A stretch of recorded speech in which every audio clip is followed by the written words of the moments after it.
I deal a lot with health, and then there's health care, and people keep conflating the two. I think we're having the same problem right here with media and with journalism.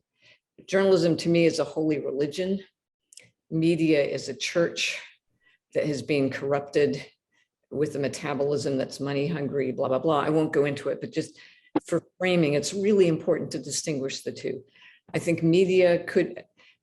journalism could be considered public infrastructure, collectively owned. The politics of that, certainly, I'm putting aside for now, but it's something the BBC tries to do it. You need a genuinely bureaucratic as opposed to political government to do that.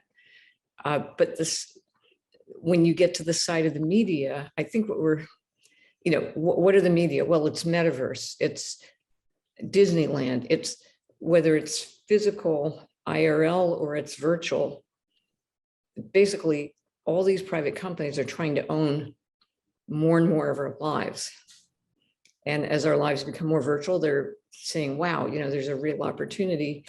I had this vision last night of, the scene in a movie where the guy is saying, I love you.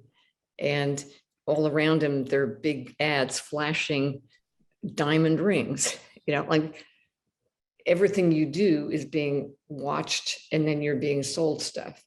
So it's really about the privatization of human beings' time, whether they're spending it on games, in education, trying to read the news, trying to find something. And the challenge is how do we take that power so that instead of being manipulated the whole time, we have the power to manipulate ourselves. One of the more interesting ones was Jack Dorsey's suggestion of algorithms for managing your own feeds and what you see on Twitter. It's a very small thing, but it's the empowerment of the individual against these large forces, whether they're hate.